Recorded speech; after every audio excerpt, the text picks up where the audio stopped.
So far, we've learned about network IDs, which are used to identify networks, and host IDs, which are used to identify individual hosts.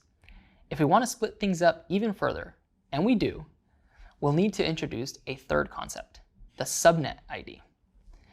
You might remember that an IP address is just a 32-bit number. In a world without subnets, a certain number of these bits are used for the network ID, and a certain number of the bits are used for the host ID.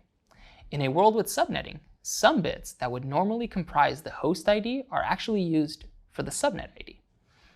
With all three of these IDs representable by a single IP address, we now have a single 32-bit number that can be accurately delivered across many different networks.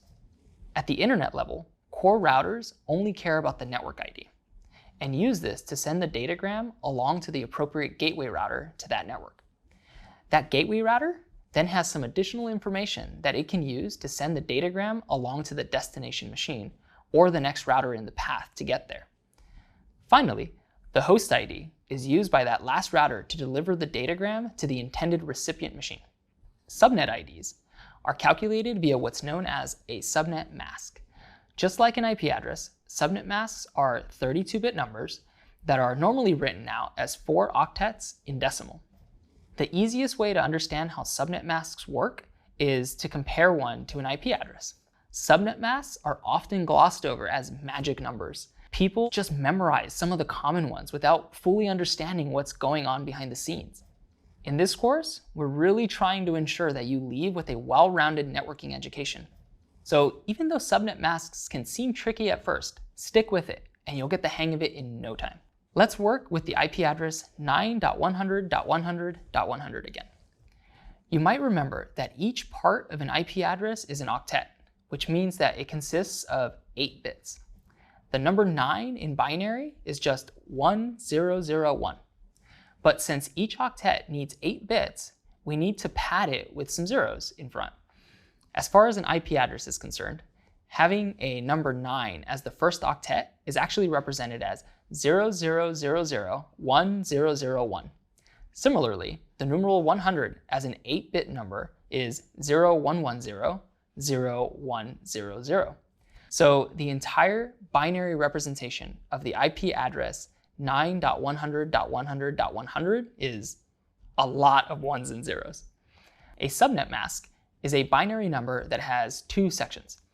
The beginning part, which is the mask itself, is a string of ones. Just zeros come after this.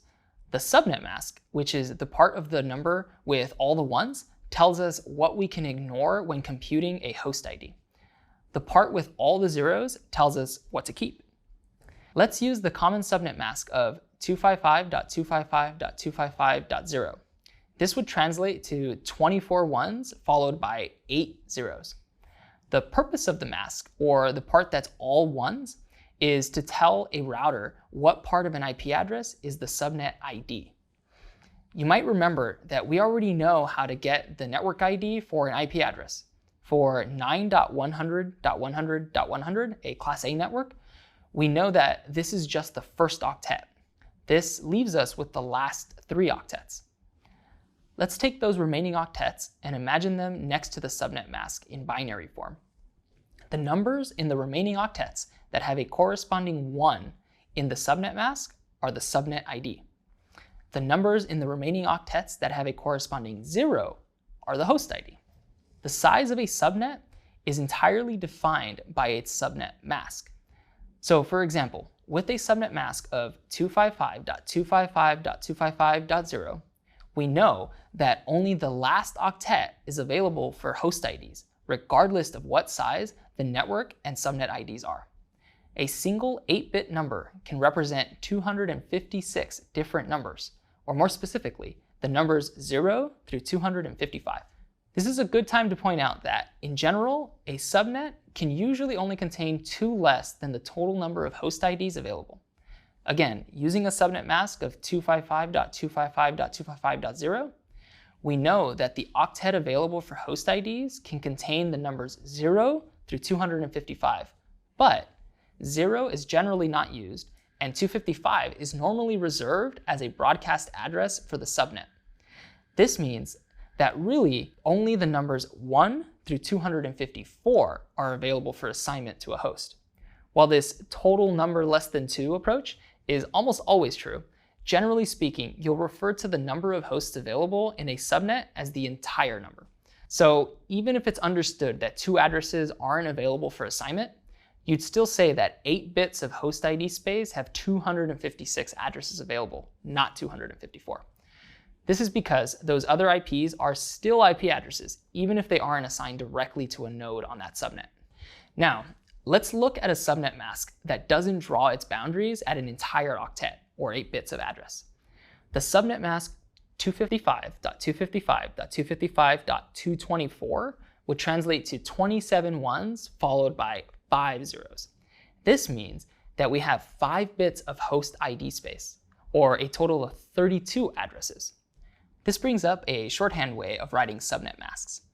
Let's say we're dealing with our old friend 9.100.100.100 with a subnet mask of 255.255.255.224. Since that subnet mask represents 27 ones followed by 5 zeros, a quicker way of referencing this is with the notation /27. The entire IP and subnet mask could be written out as 9.100.100.100/27. Neither notation is necessarily more common than the other, so it's important to understand both.